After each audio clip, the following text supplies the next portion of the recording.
Amen. Et ce matin, est-ce qu'on peut-tu mettre le PowerPoint? Amen. Merci, Frank. Ce matin, le message que j'aimerais vous partager, ça s'intitule « Une équipe pour accomplir notre course, le Centre chrétien évangélique ». Et puis, on a beaucoup parlé depuis quelques semaines, en fait depuis le début de l'année, de notre course personnelle. Et nous avons vu, en fait, comment est-ce que Dieu a préparé un parcours de vie pour chacun de nous personnellement. Hein? Et on a, tout comme l'apôtre Paul, il dit, pourvu que j'accomplisse ma course, c'est ça. C'est ça, pourvu que j'accomplisse ma course. Et nous avons une course individuellement de préparer, vous savez. Mais même si Dieu le Père a une grande famille, et puis il nous connaît tous individuellement et personnellement. Amen. Il nous connaît individuellement. Il connaît Luc. Il connaît Luc Poirier, qui est né à Chibougamau, dans le nord du Québec. Tu sais. On dit c'est in the middle of nowhere, mais c'était pas dans un lieu perdu pour Dieu. Mais on voit également dans la manière que Jésus s'intéressait aux personnes lorsqu'il était sur la terre. Dans ses conversations avec Zachée, avec la femme samaritaine, avec Marie-Madeleine, avec Nicodème, il s'intéressait individuellement à chaque personne. Il prenait le temps avec les personnes. On voit aussi de la façon que Jésus a appelé ses disciples. Vous savez, il les a appelés individuellement. Dieu nous connaît par notre nom. Personnellement. La Bible nous dit même que Dieu nous connaissait avant notre conception. Il nous voyait lorsque nous étions conçus. Et j'espère ce matin que vous le réalisez. Comment est-ce que vous êtes précieux aux yeux de votre Père céleste? Est-ce que vous le réalisez ce matin? C'est important qu'on puisse vraiment le réaliser. Et Dieu a préparé des œuvres, il a préparé une course pour nous jusqu'au moment où nous allons nous retrouver avec lui de nouveau. Mais en utilisant, vous savez, l'analogie de la course, on pourrait aussi comparer une église à une équipe de coureurs qui se joignent ensemble pour accomplir leur course, pour accomplir un but particulier et aussi pour s'aider les uns les autres dans leur parcours, dans leur course. Il y a quelqu'un qui a dit... un est un nombre trop petit pour accomplir quelque chose de grand. Et c'est vrai, vous savez, lorsque nous appliquons cette vérité-là à l'Église du Seigneur, un est un nombre vraiment trop petit pour accomplir la grande mission que Jésus nous confie. Et nous avons définitivement besoin les uns des autres pour accomplir la mission de Jésus, mais aussi pour accomplir notre course. Et la course que Jésus nous confie, en tant qu'Église, c'est d'annoncer la bonne nouvelle de la grâce de Dieu, de prêcher la bonne nouvelle à toute la création et d'élever son nom afin de montrer le chemin de la vie dans notre monde. Et j'aimerais juste pour qu'on puisse, pour vous partager... qu'on puisse comprendre un peu où est-ce que je m'en vais ce matin avec ce message, j'aimerais de prendre l'illustration d'une course automobile, Formule 1. Y a-t-il des gens qui sont des amateurs de... OK, il y en a quelques... OK. Je sais que mon gendre et Rebecca aussi, ils écoutent beaucoup les Formule 1. Mais vous savez, dans une course automobile de Formule 1, il y a le pilote, qui est très important, mais il y a aussi les mécaniciens, il y a des gens qui sont au ravitaillement, il y a des gens qui s'occupent des pneus, vous savez, et ils ont vraiment besoin de toute une équipe pour accomplir cette course-là, c'est comme ça. Et on pourrait dire, vous savez, que c'est la même chose avec nous aussi. C'est la même chose avec nous dans notre vie chrétienne, vraiment. Nous avons besoin d'une équipe pour accomplir notre course et l'équipe a besoin de nous, en fait, pour accomplir la course. T'sais, imaginez-vous si on demanderait à un pilote, le pilote, on lui demanderait, pourquoi est-ce que tu as besoin de toute une équipe avec toi? Qu'est-ce que vous pensez qu'il nous répondrait? Moi, j'ai l'impression qu'il nous dirait de... Tu sais, en voulant dire, bien, c'est évident. C'est évident, j'ai besoin d'une équipe pour réussir, vous savez. C'est évident. Et en fait, vous savez, quand on y pense, nous aussi, nous avons besoin d'une équipe, enfin, en tant qu'enfants de Dieu. Nous avons besoin les uns les autres. Il y a des personnes parfois qui se demandent, vous savez, pourquoi est-ce que nous avons besoin d'une Église? Pourquoi est-ce que nous avons besoin de l'Église? Pourquoi est-ce que l'Église existe? T'sais? C'est-tu vraiment nécessaire? T'sais, je connais Jésus, là, je suis chrétien, puis c'est ça. T'sais. Parfois, il y a des gens qui posent cette question-là. J'ai déjà entendu, vous savez. Mais en fait, vous savez, on a besoin de l'Église parce que l'Église, on pourrait dire, c'est l'équipe. C'est l'équipe du Seigneur Jésus pour accomplir sa mission. C'est l'équipe aussi que nous avons besoin pour nous-mêmes accomplir ce que Dieu désire accomplir à travers de nous. Et il y a plusieurs raisons pourquoi est-ce que nous pouvons dire, en fait, que l'Église, c'est l'équipe du Seigneur. Et je veux en voir quelques-unes ce matin. C'est très important qu'on puisse saisir ceci si nous voulons réellement accomplir notre course, faire la volonté dans notre vie et aussi faire une différence dans notre monde. C'est très important. Et nous vivons dans une société aujourd'hui qui est très individualiste. Hein? Fais mon affaire, fais ton affaire, tu sais, puis on a nos maisons, puis on a nos clôtures. Tu sais. Ici, c'est encore pas trop pire en Acadie, mais il y a des endroits, là, les clôtures, il faut qu'ils soient assez hautes, là, tu sais, pour pas que le voisin te voie, puis pour pas que tu vois le voisin, puis pour pas qu'il t'entende. On vit dans une société très individualiste. Mais c'est absolument pas le plan de Dieu pour ce que c'est. Lorsqu'on vient au Seigneur, le Seigneur veut qu'on réalise, on a vraiment besoin les uns des autres.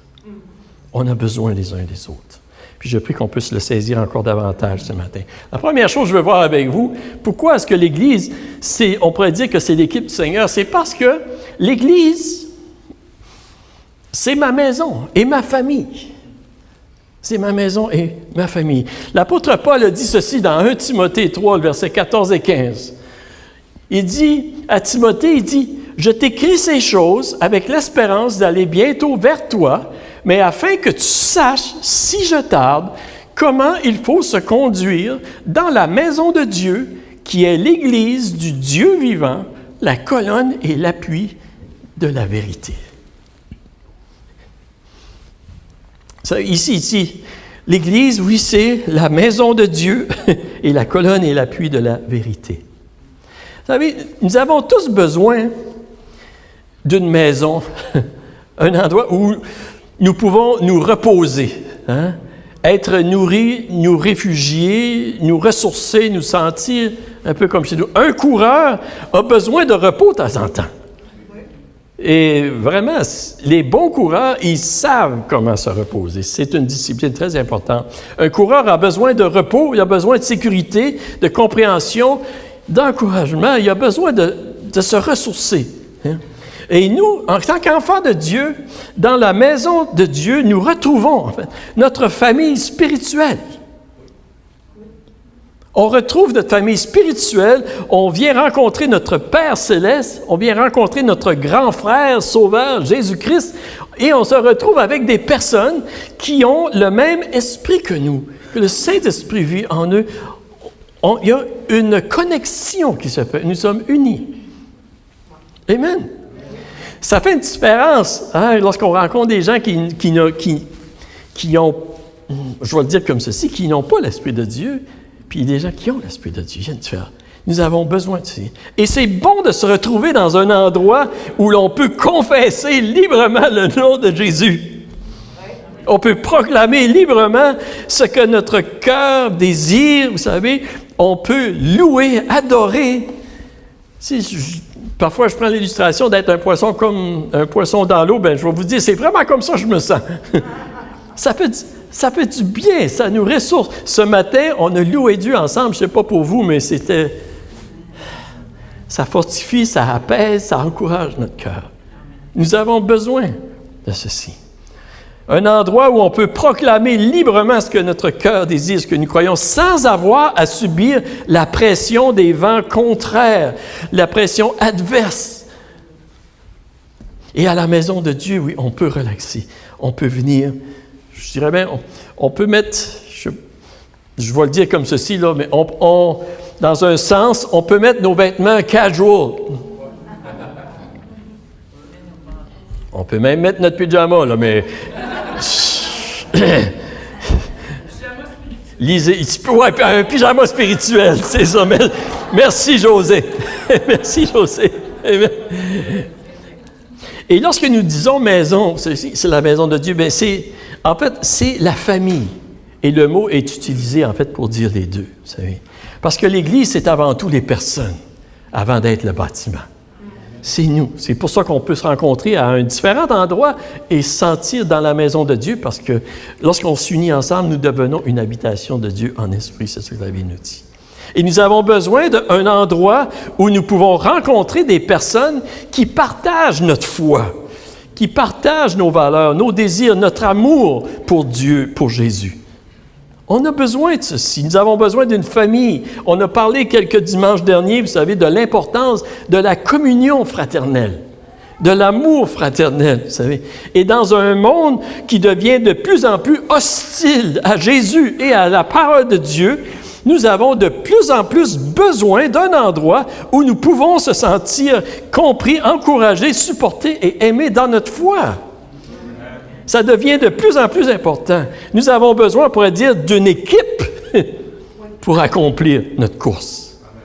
Savez-vous, il y a des endroits dans le monde aujourd'hui où les gens doivent risquer littéralement leur vie pour se retrouver avec d'autres croyants dans la famille de Dieu.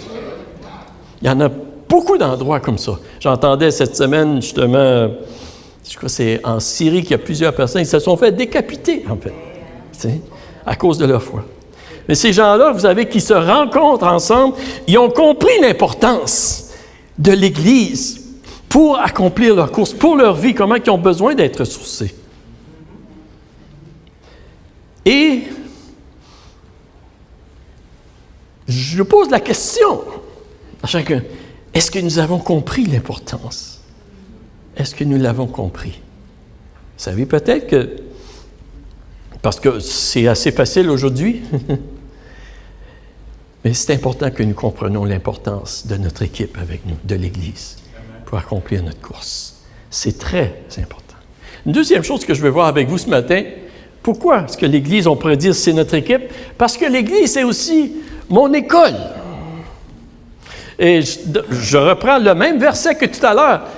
L'apôtre Paul, il dit, « J'écris ces choses avec l'espérance d'aller bientôt vers toi, mais afin que tu saches, si je tarde, comment il faut se conduire dans la maison de Dieu, qui est l'Église du Dieu vivant, la colonne et l'appui de la vérité. » La colonne et l'appui de la vérité. L'Église est la colonne et l'appui de la vérité. Vous savez, s'il y a une chose que notre monde a besoin aujourd'hui, c'est bien la vérité. Et quelqu'un qui nous dit la vérité. C'est vraiment difficile, ça va. Hein? Jésus a dit, hein, « Je suis le chemin, la vérité et la vie. Nul ne vient au Père que par moi. » Jésus nous dit la vérité, il nous dit toujours la vérité. Jésus est la vérité. Et l'Église a la responsabilité de faire connaître la vérité dans notre monde, de proclamer et d'enseigner la vérité qui est la parole de Dieu et qui est le nom de Jésus-Christ. Et nous savons, la Bible nous dit qu'il y a un temps qui va venir, et ça vient de plus en plus, où que le monde ne toléreront plus la vérité, mais ils vont essayer de se trouver toutes sortes d'enseignements pour entendre qu'est-ce qu'ils veulent entendre. On n'a pas besoin d'entendre qu'est-ce qu'on veut entendre, on a besoin d'entendre la vérité. C'est ça que nous avons besoin. Et l'Église a la responsabilité de faire connaître la vérité et même de garder le bon dépôt, comme l'apôtre Paul le dit à Timothée, le dépôt de la vérité de l'Évangile de Jésus-Christ. Il y a quelqu'un qui a dit aussi, lorsque l'Église cesse de déclarer la vérité, elle a cessé d'être l'Église du Seigneur. Elle ne sert plus à rien.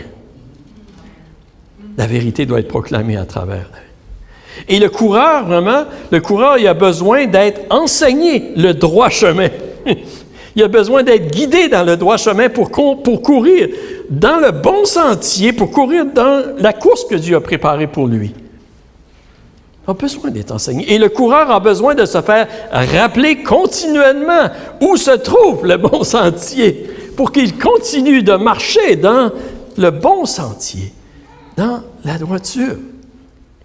Et c'est la mission de l'Église de proclamer, d'enseigner, de garder, de rappeler la vérité au peuple de Dieu et aussi de le proclamer à l'extérieur. L'Église, c'est l'endroit que le Seigneur a choisi pour nous enseigner ses voies, la vérité, la sagesse, l'amour, la grâce, la sainteté. Dieu a choisi ceci. Vous savez, moi, j'ai rentré dans une église chrétienne, pentecôtiste en fait, 42 ans passés. J'avais 42 ans passés. Ouais. En fait, c'était le 31 décembre, à part de ça. Et c'était la grande traversée. Ça n'a pas été une grande traversée pour nous parce que notre petite fille Laura était malade, avait une infection d'oreille, puis moi puis Valérie, on a été obligés de sortir et aller à l'hôpital. On a passé le jour de l'an. On a traversé à l'hôpital. Mais ça, en fait, c'était la première fois qu'on allait à cette église-là, Pentecôte. Mais savez-vous, je ne connaissais pas la Bible à ce temps-là. C'est sûr, j'ai entendu des histoires, des textes ici et là, mais je ne connaissais pas vraiment la parole de Dieu. Et j'avais définitivement besoin d'être enseigné. J'avais définitivement besoin d'être enseigné.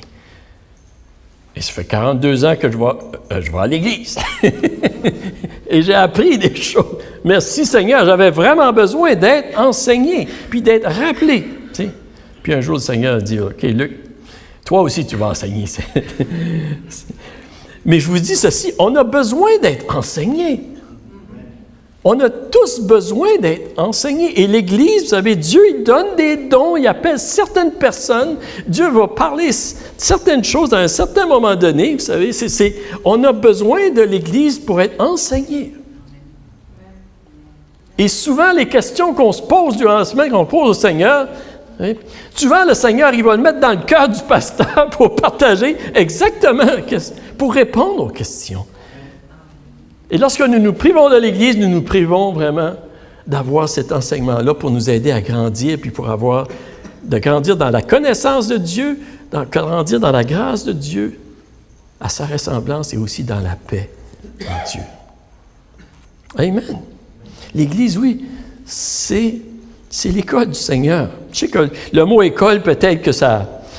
J'essayais de trouver un autre mot, là, parce que des fois, aller à l'école, ça ne nous tente pas beaucoup, là, mais c'est... Mais vraiment, nous avons besoin. C'est un endroit où ce que Dieu nous enseigne, ses voies renouvellent notre intelligence. Une troisième chose que je veux voir avec vous, c'est pourquoi l'Église, c'est notre équipe que nous avons besoin. C'est parce que l'Église, c'est mon armée aussi. C'est mon armée. Et dans Éphésiens 6, vous savez, il y a plusieurs textes qui parlent de ci, que nous sommes en fait un soldat de Jésus-Christ. C'était notre thème 2 ans passés. En fait, soit un bon soldat de Jésus-Christ. Mais l'apôtre Paul, il dit ceci aux Éphésiens. Il dit, « Au reste, fortifiez-vous dans le Seigneur et par sa force toute puissante, revêtez-vous de toutes les armes de Dieu afin de pouvoir tenir ferme contre les ruses du diable, car nous n'avons pas à lutter contre la chair et le sang, mais contre les dominations, contre les autorités, contre les princes de ce monde de ténèbres, contre les esprits méchants dans les lieux célestes. » Et le texte, ça continue, vous savez. Nous sommes dans une guerre spirituelle. Qu'on le veuille ou qu'on ne le veuille pas, nous sommes là, vous savez.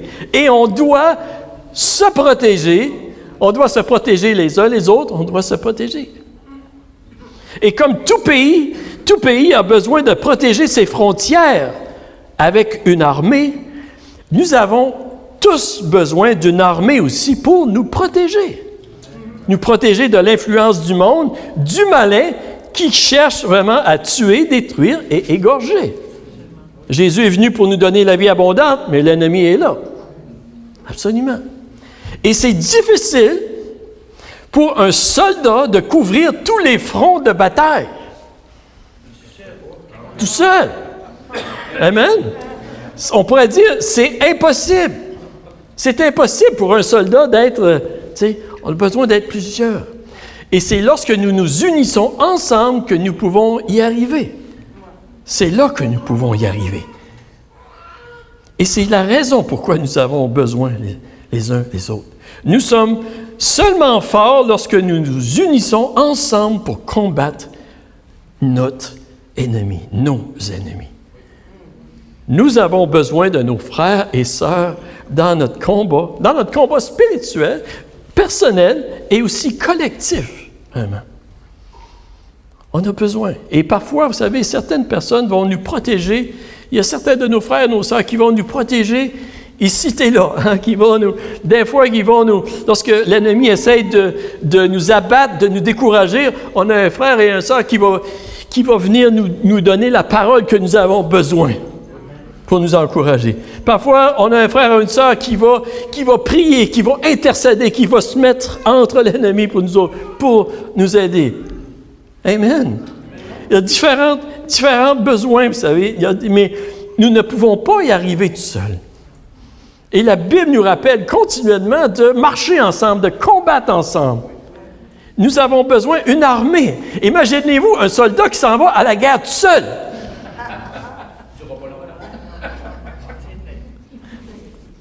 C'est aussi simple que ça. Hein? Le pilote qui veut piloter tout seul, parce qu'il veut juste, ça ne fait pas de bon sens.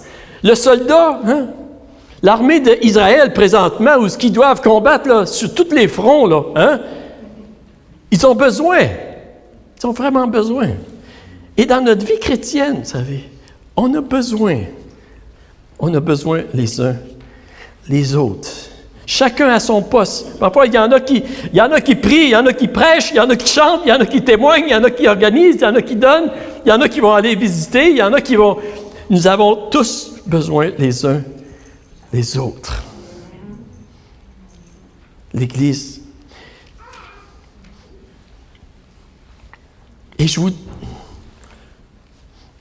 dis ceci, parce que je crois, vous savez, on a besoin de se rappeler ça. L'Église au Canada, on a besoin de se rappeler ces choses.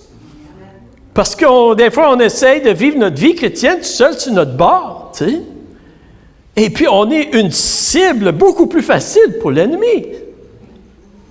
On veut voir nos enfants sauvés, on veut voir nos enfants restaurés, on veut voir...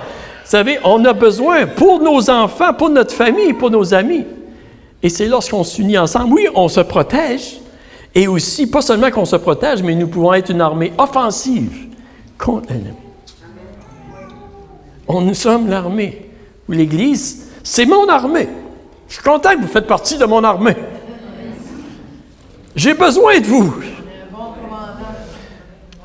Puis je pense que vous avez besoin de moi un petit peu aussi, là, de temps en temps. Tu sais? On a tous besoin les uns les autres. C'est la seule manière qu'on va y arriver, faire une différence.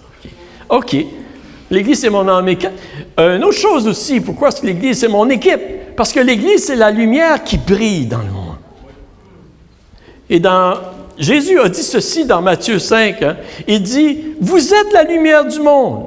Une ville située sur une montagne ne peut être cachée et on n'allume pas une lampe pour la mettre sous le boisseau, mais on la met sur le chandelier et elle éclaire tous ceux qui sont dans la maison. Que votre lumière luise ainsi devant les hommes, afin qu'ils voient vos bonnes œuvres et qu'ils glorifient votre Père qui est dans les cieux. » Oui. L'Église, vous savez, l'Église, et en fait, nous aussi, personnellement, on est appelés à être la lumière du monde, d'apporter la lumière pour briser la noirceur dans notre monde. Vous savez, c'est notre appel. l'Église est appelée à être le porte-parole du Seigneur, d'apporter un message d'espoir et de le démontrer en action concrète par des bonnes œuvres que ça nous dit ici, vous savez. Et c'est vrai qu'une chandelle, ça éclaire. C'est pas vrai? Mais plusieurs chandelles, par exemple, ça éclaire plus. Ça perce la noirceur, vous savez. Et c'est la raison aussi pourquoi est-ce que si nous voulons vraiment faire une différence dans notre monde, on a besoin de s'unir ensemble pour que la lumière brille davantage. C'est pas... Vous savez, C'est pas compliqué. Mais c'est vrai, vous savez. Et comme enfants de Dieu, si nous voulons vraiment voir Jésus élevé dans notre communauté, nous avons besoin de réaliser que nous allons faire une différence beaucoup plus lorsque l'on s'unit ensemble. Puis c'est le désir de notre cœur. C'est la volonté de Dieu qu'on puisse s'unir ensemble. La Bible nous dit qu'on est aussi le sel de la terre. Hein? Le sel de la terre. Un grain de sel, ça fait une différence. Ça ne fait pas une grosse différence. Mais quand tu en mets du sel, c'est bon. Et c'est comme ça aussi. C'est simplement... oui, l'Église, vraiment, c'est la lumière qui brille dans le monde. L'Église, c'est mon équipe parce qu'ensemble, nous pouvons apporter une lumière qui va faire une différence. Et lorsqu'on touche le monde, on touche aussi les gens de ma propre famille aussi, de ma propre communauté que nous aimons. Rapidement aussi, simplement, parce que l'Église est l'endroit où l'on s'organise. Où l'on s'organise. Oh! OK. Hein? Là, vous allez me dire, il va-tu nous parler de l'organisation? Well, you know, l'organisation, c'est important. C'est important d'avoir une bonne coordination. L'Église, c'est nécessaire pour organiser les coureurs, les rassembler dans une équipe pour qu'ils peuvent se diriger dans la même direction. N'importe quelle bonne équipe, vous savez, a besoin d'organisation. Aussitôt que tu as plus qu'une personne dans une équipe,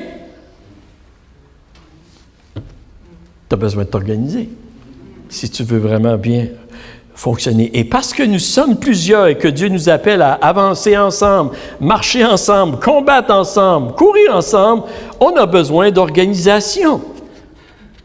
Une bonne organisation dans l'Église, ensemble, pour nous regrouper ensemble, c'est nécessaire pour la réalisation de la volonté de Dieu. C'est nécessaire. On le voit au début dans les Actes des Apôtres. Hein? Ça dit, les 12 convoquèrent la multitude des disciples et ils dirent, il n'est pas convenable que nous laissions la parole de Dieu pour servir aux tables. C'est pourquoi, frères, choisissez parmi vous 7 hommes de qui l'on rende un bon témoignage, qui soient pleins d'Esprit Saint et de sagesse, et que nous chargerons de cet emploi, et nous continuerons à nous appliquer à la prière et au ministère de la parole. L'Église grandissait, l'organisation était nécessaire. C'est comme ça. Et dans l'Église, oui, on fait partie d'une équipe et aussi Dieu organise l'équipe pour qu'on soit efficace. Parfois, il y a des gens qui croient que l'organisation, c'est pas spirituel. Je sais qu'il n'y en a pas ici, là. Mais si c'est le cas, vous savez, si l'organisation, c'est pas spirituel, bon, Dieu, on pourrait dire que même Dieu n'est pas très spirituel parce que Dieu est très organisé. On le voit dans les Actes des Apôtres, ici. On le voit également lorsque Dieu a libéré son peuple des Égyptiens dans le désert et qui a conduit son peuple à la terre promise. 2 millions de personnes, puis il y en a qui n'étaient pas toujours faciles. Il y en a qui murmuraient de temps en temps. Hein? Wow! Tu sais, le livre des Nombres nous parle des nombres, actuellement. Le titre le dit « Nombre ». Comment il y a eu des recensements, puis comment est-ce qu'ils ont compté, puis telle tribu devait être à droite, telle tribu devait être à gauche, le premier devait aller en avant, et c'est comme ça qu'il devait se rendre jusqu'à la terre promise. Il était extrêmement organisé, vous savez. C'est sûr qu'il faut faire attention quand on parle d'organisation, il ne faut pas que l'organisation devienne plus importante que faire ce que Dieu nous appelle à faire. Vous êtes avec moi? Mais l'organisation est importante.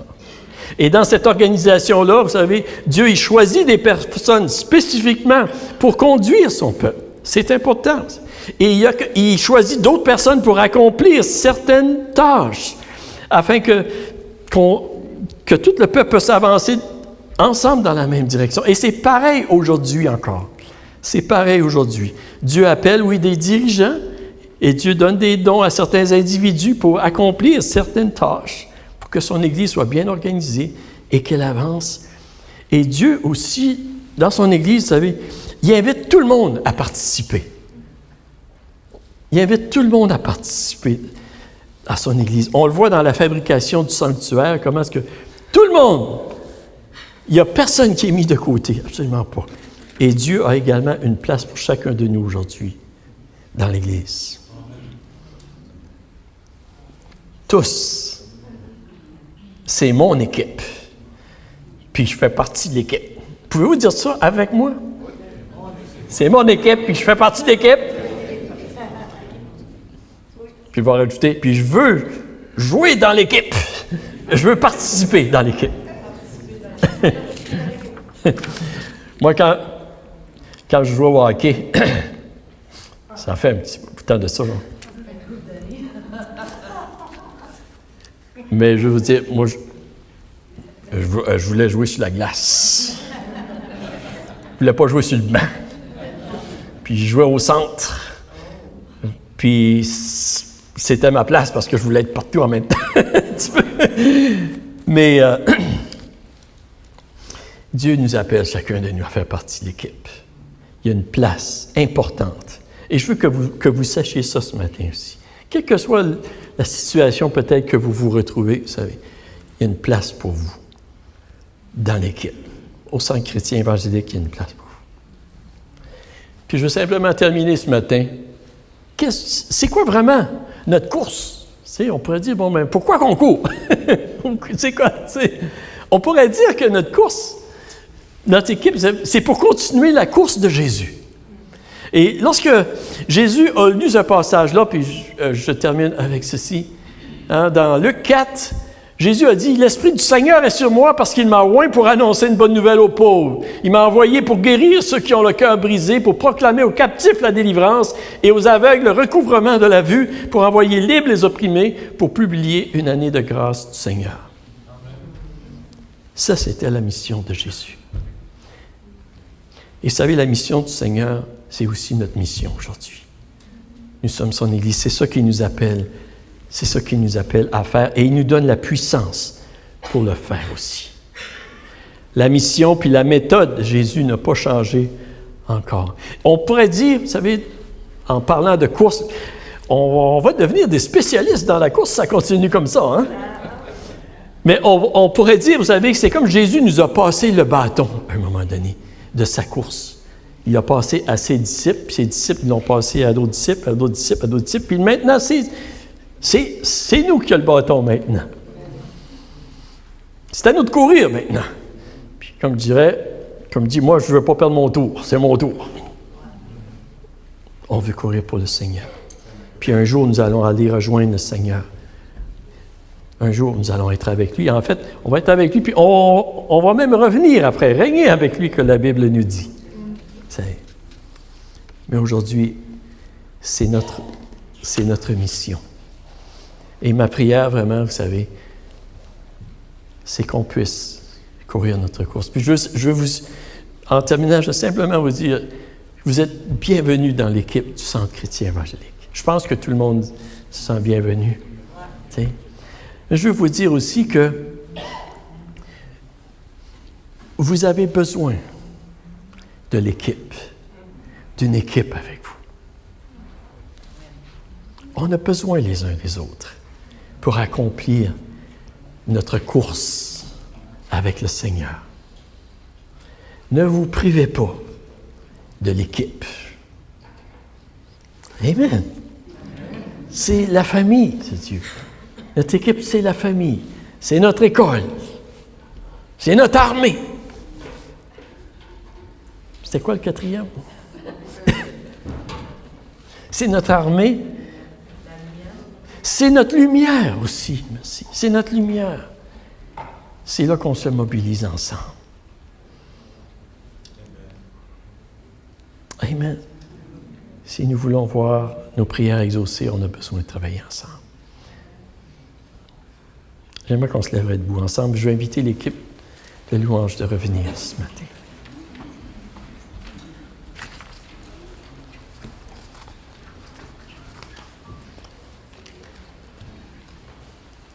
Amen. On est béni. Savez-vous que dans notre équipe, on a même des chanteurs et des musiciens qui ont chanté dans la région de Montréal. Hein, Israël? La semaine passée, Israël a été chanté. Amen. Amen. Puis Israël fait partie de notre équipe. Puis on a besoin, puis nous, on est avec lui. Amen. On prie pour toi, Israël. Le Seigneur te garde puis qu'il t'utilise. Puis lorsque tu vas chanter pour le Seigneur, tu ne vas pas chanter tout seul. Mais tu vas chanter avec le sang chrétien évangélique aussi, qui t'accompagne. Et lorsque moi je vais dans les églises partout, un peu, je ne vais pas tout seul, mais je vais avec vous aussi. Puis lorsqu'il y a quelqu'un qui enseigne, il ne va pas tout seul, mais il va en équipe. Puis lorsque quelqu'un traverse une vallée difficile, il n'est pas tout seul, parce qu'il y a une famille qui t'accompagne. Puis on se tient les uns les autres, on avance ensemble.